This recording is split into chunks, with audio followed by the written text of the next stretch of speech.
Hi, welcome parents and caregivers. This is our fourth positive parenting session.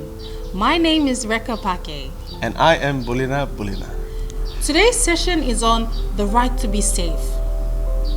We all know that children need to be cared for, and that if you take good care of children and look after them, they will grow up to be physically and emotionally strong and healthy.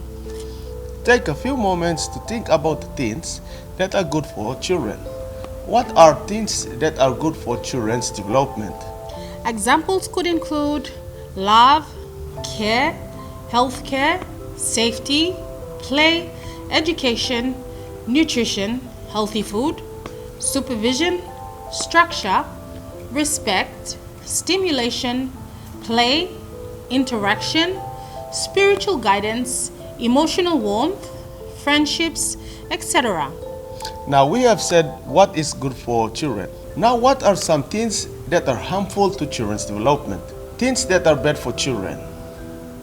Examples could include smoking, alcohol, drugs, lack of food, violence, abuse, lack of adult supervision, witness to family violence, unsafe environment, making a child do adult work, access to harmful materials or objects like weapons, knives, or gas bottles, etc. As adults, parents, or caregivers, it is our responsibility to help children have the good things and to make sure that they are safe and free from the bad things. The United Nations Convention on Rights of the Child is like a law to protect all children and ensure that they grow up in the best environment. Rights are things that every child should have or be able to do. All children have the same rights. You can think of rights as what is the best thing for a child in a situation, and what things children need to reach their potential and be free from harm. There are 5 types of violence or abuse against children. Number 1, physical violence. 2, emotional violence. 3, sexual violence. 4, neglect. And number 5, exploitation.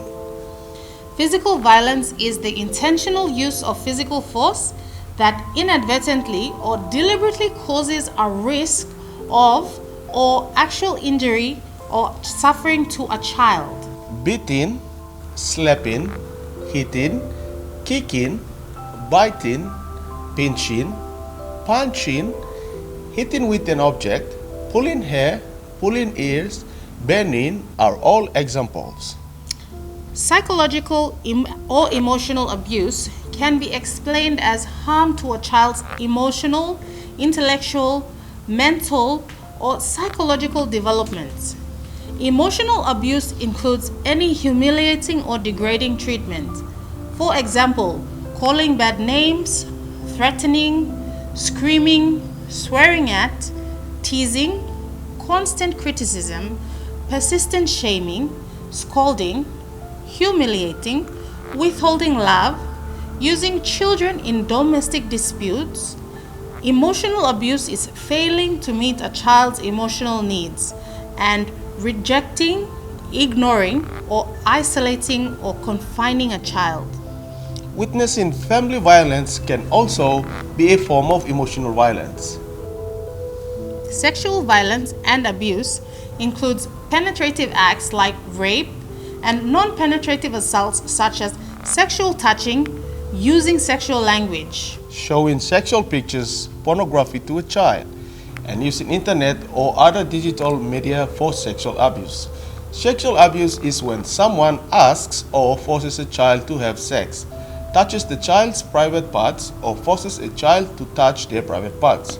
Sexual abuse can happen face-to-face and also online. Abuse by neglect can be explained as failing to meet a child's basic physical and or emotional needs, either deliberately or through negligence. Failing to provide adequate love, care and attention, failing to provide adequate supervision, failing to provide a safe physical environment, persistently ignoring and excluding children from everyday activities, failing to provide health care education, and not meeting child's basic needs, such as adequate food, shelter, healthcare, or education. Neglect is not poverty. This means that the quality of your parenting or caregiving is not determined by the amount of money you have. Exploitation can be explained as gaining socially, politically, or financially from using children or exploiting them in return for something they need or their families want or need sexually or economically.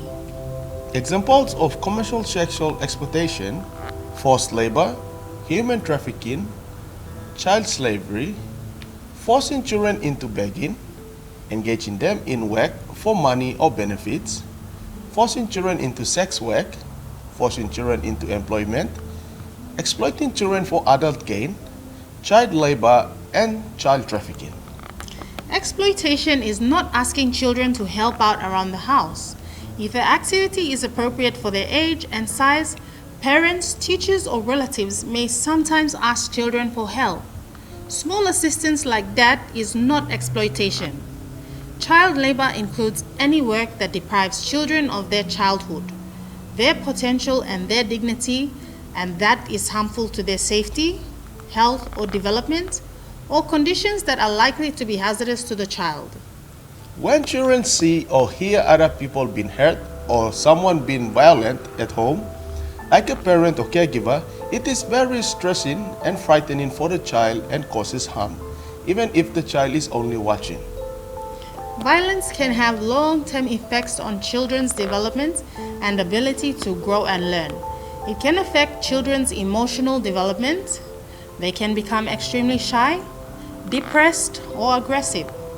Their physical development, their behavior, can become violent themselves. Their skills, violence affects a child's ability to learn and trust other people, and their performance. Children who are exposed to violence do less well in school. If violence comes from a parent, caregiver, or someone that the child loves and trusts, it becomes especially traumatic for the child.